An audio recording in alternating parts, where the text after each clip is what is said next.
Hello, hello, welcome back to my camera nearly fell.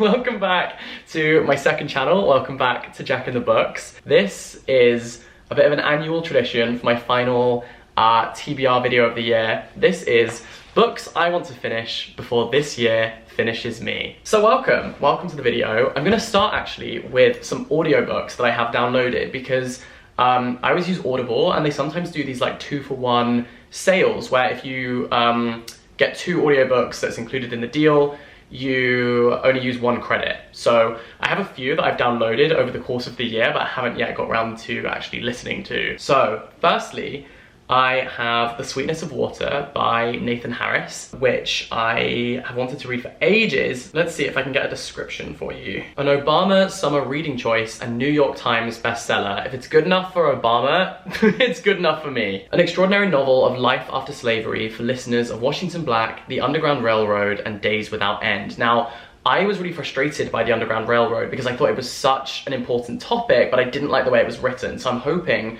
The Sweetness of Water is going to be everything I wanted the Underground Railroad to be and more, and then I can recommend it wholeheartedly and let you guys know. So this is the description. In the dying days of the American Civil War, newly freed brothers Landry and Prentice find themselves cast into the world without a penny to their names. Forced to hide out in the woods near their former Georgia plantation, they're soon discovered by the land's owner, George Walker, a man still reeling from the loss of his son in the war. When the brothers begin to live and work on George's farm, the tentative bonds of trust and union begin to blossom between the strangers. But this sanctuary survives on a knife's edge, and it isn't long before the inhabitants of the nearby town of Old Ox react with fury at the alliances being formed only a few miles away.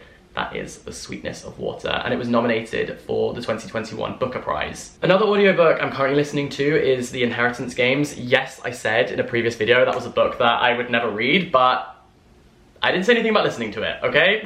I quite like listening to like YA books as audiobooks, especially when I like go to the gym, when I'm walking around, because I find them a lot easier to kind of like concentrate on. So then the other one I have is A Good Girl's Guide to Murder, because I feel like everyone and their mother has read this book and I haven't, and I have FOMO. So in case you also haven't read this book, let me find a description for you. The case is closed. 5 years ago, schoolgirl Andy Bell was murdered by Sal Singh. The police know he did it. Everyone in town knows he did it. But having grown up in the same small town that was consumed by the crime, Pippa Fitz-Amobi isn't so sure. When she chooses the case as the topic for her final project, she starts to uncover secrets that someone in town desperately wants to stay hidden. And if the real killer is still out there, how far will they have to go to keep Pip from the truth? I think that sounds fun, and I will be listening to that hopefully this month. Now for the physical books that I want to get around to before the year is over. Firstly, I have Shirley Jackson's We've Always Lived in the Castle, because I started reading this, was really enjoying it, and then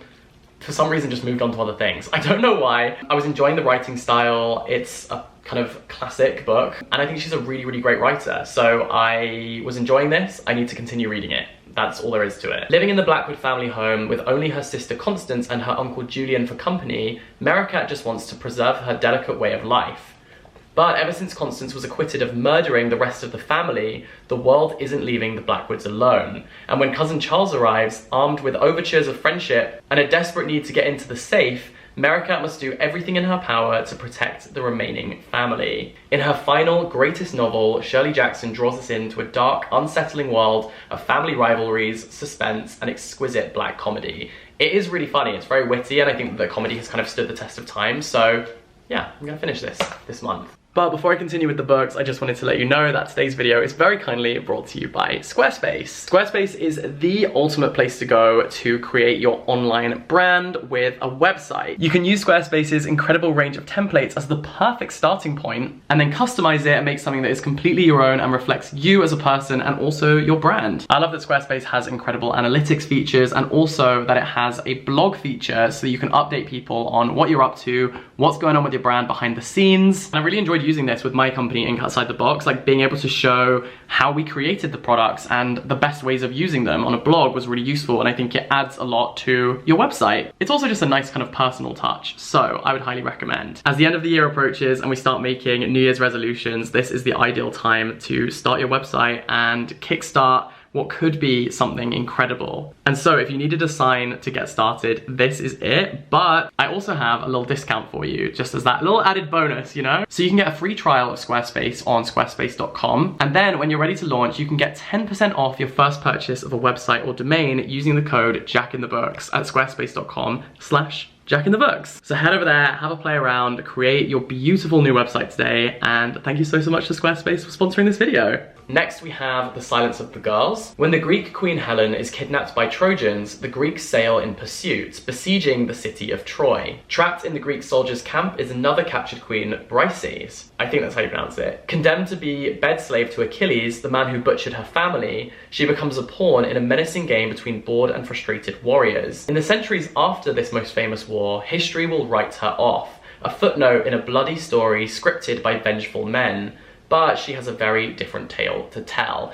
This is a kind of feminist retelling of female characters in mythology who have been silenced, and I think it's gonna be great. So that's one for the pile. This book is one I've started, but I'm yet to finish. This is Enough Rope, a book of light verse by Dorothy Parker, and they're really fun. They're rhyming couplets. It's a poetry collection, they're rhyming couplets, and so they feel very sing-songy. They feel kind of like a nursery rhyme, but they're very witty and clever, so I'm enjoying it. Known as the wittiest woman in America, Dorothy Parker was also one of the Jazz Age's most beloved poets. Her light verse was regularly published in Vanity Fair, Life, and The New Yorker, and her debut poetry collection, first published in 1926, was a runaway bestseller. The poems in Enough Rope range from light-hearted self-deprecation to acid-tongued satire, all the while gleefully puncturing sentimental cliches about the relations between men and women. Parker's verbal dexterity and cynical humour on full display in this volume are as refreshing and wickedly entertaining as ever. And what a great cover that is. Next, we have this tiny little thing. This is Kitchen by Banana Yoshimoto. Kitchen juxtaposes two tales about mothers, transsexuality, bereavement, kitchens, love, and tragedy in contemporary Japan. It is a startlingly original first work by Japan's brightest young literary star, and is now a cult film. When Kitchen was first published in Japan in 1987, it won 2 of Japan's most prestigious literary prizes, climbed its way to the top of the bestseller lists, then remained there for over a year and sold millions of copies worldwide. Banana Yoshimoto was hailed as a young writer of great talent and great passion, whose work has quickly earned a place among the best of modern literature, and has been described as the voice of young Japan. So that is Kitchen by Banana Yoshimoto, and I'm very excited about it. Next, we have this book. This is Ghost Forest, and it's by Pick Shun Fung. How do you grieve if your family doesn't talk about feelings? That is the question the unnamed protagonist of Ghost Forest considers after her father dies. One of the many Hong Kong astronaut fathers, he stays in Hong Kong to work while the rest of the family immigrated to Canada before the 1997 handover, when the British returned sovereignty over Hong Kong to China. As she revisits memories of her father through the years, she struggles with unresolved questions and misunderstandings. Turning to her mother and grandmother for answers, she discovers her own life refracted brightly in theirs.